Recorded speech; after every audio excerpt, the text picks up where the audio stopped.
오늘은 예수님의 총동원 이런 제목의 말씀 함께 나누겠습니다. 저는 설교 제목을 중요하게 생각합니다. 어떻게 하면 이 설교 내용에 대해서 성도님들이 호기심과 또 기대감을 가질 수 있을까, 그런 제목을 만들려고 노력을 합니다. 오늘 이 본문에 대해서 함께 좀 살펴보려고 하는데요. 이 본문은 다른 복음서에는 나오지 않고 누가복음에만 기록되어 있는 독특한 이야기입니다. 저는 그래서 오늘 이 본문을 예수님의 총동원 명령 이렇게 부르면서 말씀을 나누려고 합니다. 그 본문 앞에 나오는 누가복음 9장 1절에서 6절에 보게 되면 예수님께서 12제자를 보내시는 내용이 나옵니다. 이것은 마태복음이나 마가복음에도 나오는 내용이죠. 그런데 오늘 우리가 읽은 이 누가복음 10장으로 가게 되면 예수님께서 12제자를 보내셔서 전도하게 하신 것과는 별개로 70명의 사람들을 따로 세우셔서 보내십니다. 말하자면 총동원 전도라고 할 수 있는 일을 이 70명에게 맡기신다라는 점입니다. 여기서 이제 질문이 생기는 것이죠. 왜 앞서서 12명의 제자들을 보내고 그들로 하여금 전도하고 또 여러 가지 사역들을 감당케 하셨는데 굳이 70명의 사람을 다시 보내는 이유가 무엇일까 하는 점입니다. 굳이 70명을 따로 보내신다라는 것은 뭔가 예수님에게 다른 의도나 어떤 계획이 있으신 건 아닌가, 그걸 한번 따져가 보려고 하는 겁니다. 이런 질문을 본문을 둘러싼 정황으로부터 함께 살펴보도록 하겠습니다. 먼저 10장 1절의 말씀을 보시면 이렇게 기록하고 있습니다. 그 후에 주께서 따로 70인을 세우사 친히 가시려는 각 동네와 각 지역으로 둘씩 앞서 보내시며, 그 후에 어떤 일이 있은 후에 예수님께서 70명의 사람들을 따로 준비시키시고 이들을 보내셨다라고 말하고 있습니다. 그러면 그 후 어떤 특정한 사건이 있은 후일 텐데 그 일은 어떤 일이겠습니까? 모든 성경은 10장 앞에는 9장이 나옵니다. 그러니 그 후라는 것은 9장의 이야기를 생각해 보면 답을 찾을 수 있겠죠. 누가복음 9장에는 예수님께서 오병이어 기적을 베푸시고 또 귀신 들린 아이를 낫게 하시는 기적을 행하시는 내용이 기록되어 있습니다. 이렇게 예수님께서 기적을 베풀어 주시고 또 하나님의 나라에 대해서 참 귀한 가르침을 주시니까 많은 사람들이 몰려들었습니다. 그리고 생각을 한 것이죠. 야, 나도 저 멋진 예수님의 제자가 되면 참 좋겠다. 저렇게 기적을 베푸시고 정말 귀한 가르침을 주시는 예수님의 제자가 되고 싶다 생각하는 사람들이 생겨났습니다. 그런데 이런 제자 지망생들에 대해서 예수님께서 상당히 어려운 말씀을 하십니다. 내 제자가 되겠다고? 그런데 나는 집도 없다. 머리 누이고 잘 만한 것도 없다. 말하자면 난 노숙자다. 그런데도 너 내 제자가 될래? 예수님께서 그 제자 지망생들에게 그렇게 말씀하시는 겁니다. 이 예수님의 말씀을 듣고 나서 많은 사람들이 망설이게 되지요. 어떤 이들은 먼저 부친의 장례식을 치르고 오겠습니다 라고 이야기를 하고, 또 어떤 이들은 가족에게 작별 인사를 하고 오겠습니다 라고 말합니다. 그런데 예수님께서는 그런 사람들에 대해서 단호하게 말씀하시죠. 9장 62절에 이런 말씀을 주십니다. 손에 쟁기를 잡고 뒤를 돌아보는 자는 하나님의 나라에 합당하지 아니하니라. 예수님의 제자가 되는 것에 대해서 망설이는 사람은 필요 없다라고 말씀하시는 겁니다. 당장 나를 따르라 라고 재촉을 하고 계시는 것이죠. 여러분, 바로 그런 일이 있은 후에 오늘 10장 1절의 본문이 시작이 되는 겁니다. 말하자면 잠잘 곳도 없을 만큼 척박할 것이라는 그 예수님의 말씀을 들었음에도 불구하고 저는 그럼에도 불구하고 예수님 제자 되겠습니다, 이런 어떤 각오를 다진 사람들, 그 사람들이 예수님께 나오게 되었습니다. 그 숫자를 헤아려 보니까 한 70명쯤 되는 겁니다. 바로 그런 사람들을 예수님께서 바로 파송을 하시는 거죠. 이 파송의 내용이 10장 1절의 내용입니다. 그렇게 예수님의 제자가 되겠다는 사람들이 모여들었고 그들을 파송하실 때 예수님께서 10장 1절 이런 내용을 주십니다. 주님께서 친히 가시려는 각각의 동네나 그리고 지역에 이 70명을 두 사람씩 짝을 지어서 먼저 보내셨다라는 겁니다. 말하자면 이 70명에게 주어진 예수님께서 부여하신 사명은 예수님께서 앞으로 이제 방문을 하려고 하시는 동네, 그 지역에 먼저 찾아가서 복음을 선포하라라는 것입니다. 하나님의 나라가 도래했다라고 외치라는 것이죠. 하나님께서 이 세상을 다스리신다라는 것을 외치라는 겁니다.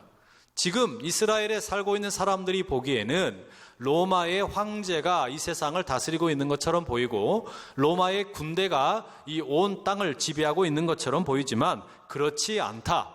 하나님께서 다스리시고 계신다. 이 사실을 이제 예수님이 가시려고 하는 동네에 미리 선포하라라는 겁니다.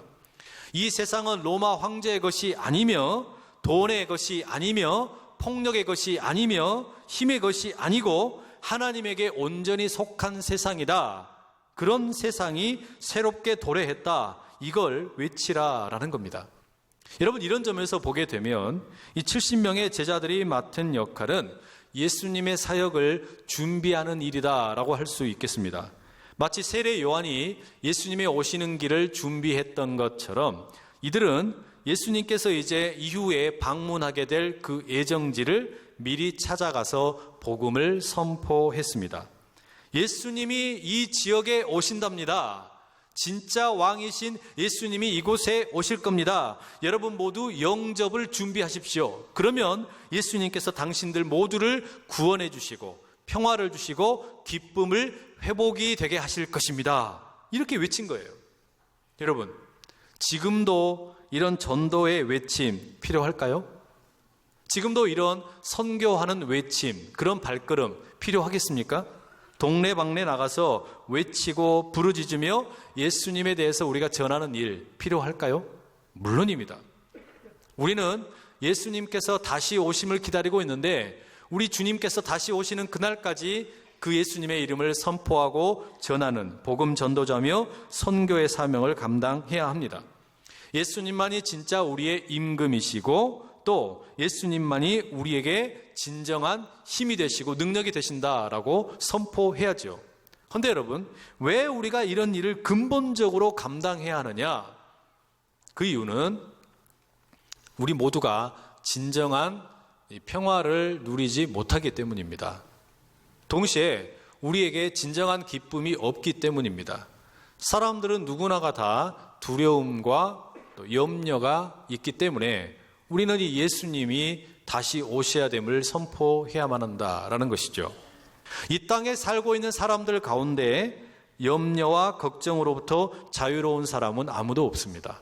언제 어디서 폭력의 희생양이 될지 모른다라는 불안함이 모든 사람들에게 있다라는 것이죠. 달리 말하면 우리에게는 진정한 평화가 없다라는 것입니다. 이 세상을 폭력이 지배하고 있는 것처럼 보이고 그 폭력의 희생양이 언제 될지 모른다. 사람들은 근본적으로 평화를 누리지 못하고 살아가고 있습니다. 이것은 돈이 있는 사람이든 돈이 없는 사람이든 출세한 사람이든 출세하지 못한 사람이든 상관없이 직장을 구한 사람이든 직장을 구하지 못한 사람이든 모든 사람은 어디에 살고 있느냐에 상관없이 누구에게나 두려움이 있습니다. 진정한 평화가 없다라는 말이죠. 여러분, 우리가 이런 세상을 향해서 외칠 수 있는 말이 있다면 그게 무엇이겠습니까? 평화의 왕이신 예수님을 선포하는 일인 줄로 믿습니다. 예수님이 오셔야만 한 사람에게, 한 나라에, 한 민족에, 온 우리 이 지구의 가운데 평화가 임할 수 있기 때문입니다. 예수님이 오시지 않으면 평화가 찾아올 수 없습니다. 무슨 말이냐면 평화는 우리가 직접 만들 수 있는 일이 아닙니다. 평화는, 한국의 평화는 미국이 만들어주는 게 아닙니다. 북한이 만들어주는 게 아닙니다. 일본이나 러시아나 중국이 만들어줄 수 있는 게 아닙니다. 그렇다고 우리가 외교를 잘한다 해서 주어지는 일이 아니라는 거예요. 진정한 평화는 다른 어떤 식으로 만들어지는 게 아니라 하늘로부터 예수님께서 허락하시는 선물인 줄로 믿습니다. 다시 말하면 예수님 없으면 평화 없습니다. 그러니 이 전도를 한다, 선교를 한다 그럴 때 이 모든 전도와 선교의 주인공은 우리가 아니라 예수님이 되신다라는 것이죠. 그럼 여러분, 우리의 역할은 뭡니까? 그 평화를 선포하고 기쁨의 회복을 선포하는 우리의 역할은 예수님의 딴따라입니다. 제가 처음으로 연예인을 눈으로 구경한 것은 중학교 시절이었습니다. 제가 다니던 그 시골의 중학교에서 당시에 내 고향 좋을시고라는 지금은 없어진 지 한참 된 그런 프로그램이 녹화되고 있었습니다. 그때 얼마나 예쁜 여자 가수들이 막 나와가지고 춤을 추는지, 댄서들도 얼마나 이뻤는지 몰라요. 눈이 막 그냥 시골 촌놈이 보기에 휘둥그레해졌죠. 그런데 여러분, 이 주인공 가수들이 등장하기 전에 방청객들의 흥을 돋우는 사람이 있었습니다. 그는 주인공은 아니었습니다. 주인공의 나올 길을 예비하는 사람이었죠. 주인공이 나올 때 박수를 유도하기도 하고 방청객들에게 호응을 유도하는 응원 어떤 단장과 같은 사람이었습니다. 오늘 본문에 기록되어 있는 이 70명의 사람들에게 맡겨진 역할도 딱 그런 겁니다. 평화를 잃어버린 사람들에게, 기쁨을 잃어버린 사람들에게 진정한 평화와 기쁨을 주시는 예수님을 선포합니다. 로마의 식민지로 살아가면서 그 땅에서 힘겹게 어렵게 살아가는 그 사람들에게 예수님이 오신다, 예수님이 오시면 이 땅에 진정한 평화와 기쁨이 찾아오게 될 것이다, 그것을 선포하는 이들은 말하자면 예수님의 딴따라처럼 주님의 길을 예비하였습니다. 우리도 마찬가지입니다. 내가 선교를 하든지 전도를 하든지 우리의 역할은 주인공이 아닙니다.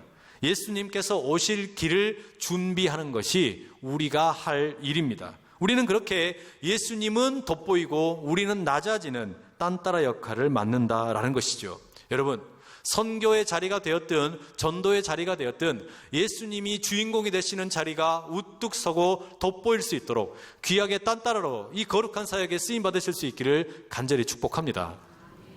하지만 여러분, 아직 우리가 해결되지 않은 질문이 하나 있죠. 왜 예수님께서 12명의 제자가 이미 파송을 받아서 사역을 했음에도 불구하고 따로 70명의 총동원령을 하셨냐라는 점입니다. 이것은 12명의 제자의 사역과 70명의 제자의 사역을 구분을 해서 결과를 비교해 보면 이유를 알 수 있게 됩니다. 9장 1절과 2절에 보시면 예수님께서 12제자를 부르시고 그들을 파송하시는 내용이 이렇게 기록되어 있습니다.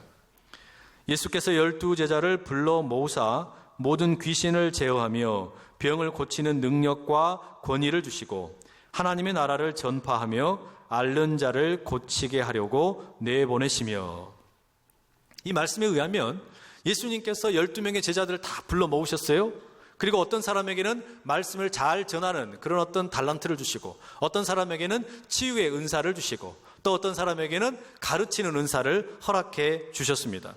각자에게 받은 바 은사를 가지고 12명의 제자는 이제 주님의 명령을 따라서 전도하고 선교하는 자리에 쓰임받게 되었습니다. 열심히 복음을 설교하고 가르치고 병든 자들을 치유하는 사역을 감당한 것이죠. 9장 6절은 이들의 사역의 결과를 이렇게 말합니다. 제자들이 나가 각 마을에 두루 다니며 곳곳에 복음을 전하며 병을 고치더라. 멋지죠? 이 12명의 제자들이 곳곳에 돌아다니면서 하나님의 나라를 선포하고 설교하고 가르치고 또한 병든 자들을 치유함으로 그 사역이 어떤 것인지 증명해 보여주었습니다. 그런데 여러분, 이 12명의 사역이 모든 것이 다 성공적이었던 것은 아닙니다. 9장 37절에서 43절에 보면 이 제자들이 귀신 들린 한 아이를 해결하지 못하고 고치지 못하는 내용이 나옵니다. 다른 것은 다 했는데 복음을 설교하는 것도 잘했고 가르치는 것도 잘했고 또 다른 사람을 치유하는 일도 잘했는데 딱 하나 못한 게 있었습니다. 그게 무엇이었냐면 귀신을 이기는 일이었어요. 사탄을 이기는 일이었습니다. 이것을 해결하지 못하고 쩔쩔매면서 예수님께 도움을 구했죠. 그런데 여러분, 오늘 우리가 설교의 본문으로 택한 10장 17절 말씀을 보십시오. 이렇게 기록합니다.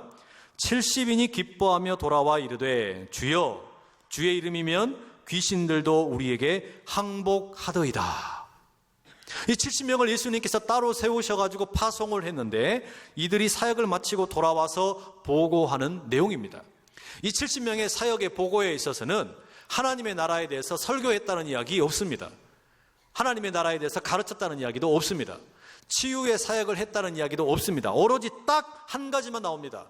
이 사역의 결과의 보고가 무엇입니까? 귀신의 세력, 사탄의 세력이 예수의 이름 앞에 떠나갔다. 이걸 지금 보여주고 있다라는 말입니다.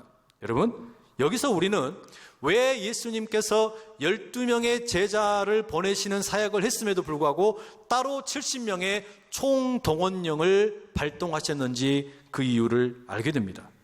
여러분, 12명의 제자는 오늘로 치자면 전문 사역자라고 할 수 있습니다. 예수님과 함께 다니면서 열심히 공부하고 배우고 예수님을 닮아서 그들이 가진 바 어떤 달란트를 가지고 설교자로 또는 선포하는 전도자로 그리고 가르치는 자로 치유하는 자로 쓰임 받았습니다. 이를테면 오늘의 목회자 출신의 선교사라고 할 수 있습니다. 이들은 자신들에게 주어진 재능을 가지고 복음을 선포하고 설교하고 전도하고 치유하는 사역을 잘 감당했습니다. 하지만 이 소수의 사역자들만으로는 귀신을 내쫓는 일, 사탄을 몰아내는 일은 가능하지 않았습니다. 귀신을 이긴다라는 것, 사탄을 이긴다라는 것은 또 다른 차원의 문제라는 것입니다. 여러분, 이게 무슨 이야기예요? 복음을 선포하고 치유를 행하는 것은 소수의 사역자들이 감당할 수 있습니다. 설교하고 가르치고 치유하는 것은 소수의 사역자들이 할 수 있어요. 그러나 귀신을 이긴다라는 것, 사탄을 몰아낸다라는 것은 몇몇 사람들만 할 수 있는 일이 아니라 모든 믿는 자들이 함께 연합하여 한 마음이 되었을 때 비로소 가능하게 된다, 이런 말이죠. 바로 그렇기 때문에 예수님께서는 70명의 제자들을 총동원해서 귀신과 사탄의 세력을 이기게 하셨다라는 겁니다. 여러분, 이게 12명의 사역과 70인의 사역의 가장 큰 차이점이라고 할 수 있습니다. 왜 그럴까요? 누가복음에서 지금 이야기하고 있는 이 귀신과 사탄의 정체가 무엇인지를 우리가 알아야 합니다. 이 귀신과 사탄은 어떤 한 사람을 미치광이로 만들어버리는 어떤 신비적인 영적인 존재를 말하는 것이 아닙니다. 이 귀신과 사탄은 우리가 살고 있는 이 세상, 사회의 구조를 장악하고 있는 악한 영의 세력이라고 할 수 있습니다. 사람이 모여 살고 있는 이 사회, 이것을 병들게 만드는 구조적인 악을 가리키는 말이라는 것이죠. 이것을 가리켜 라인홀드 니버라는 신학자는 도덕적 인간과 비도덕적 사회라는 책에서 기록했습니다. 이 책에 의하면 사람을 우리가 만나보면 한 사람 한 사람은 너무 착해요. 다 도덕적입니다. 참 깨끗합니다. 그런데 이렇게 깨끗하고 착한 도덕적인 사람들이 한데 모여서 살아가는 세상은 깨끗하지 않더라는 거예요. 사회는 이상하게 오히려 훨씬 더 악한 일들이 많이 일어나더라라는 겁니다.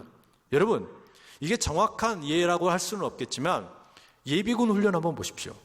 멀쩡하게 학교 잘 다니던 사람들, 그리고 일터에서 일하던 사람들이 예비군 훈련 통지서를 받고 군 부대에 군복을 입고 갑니다. 그럼 어떻게 돼요? 순식간에 달라집니다. 예비군 훈련장에서는요, 사람이 멀쩡하지 않아요. 다 그때부터는 이상하게 뭔가 홀린 듯하게 행동을 하는 겁니다. 조교가 총을 좀 제대로 들어주십시오. 행군할 때는 발을 맞춰서 걸어주십시오.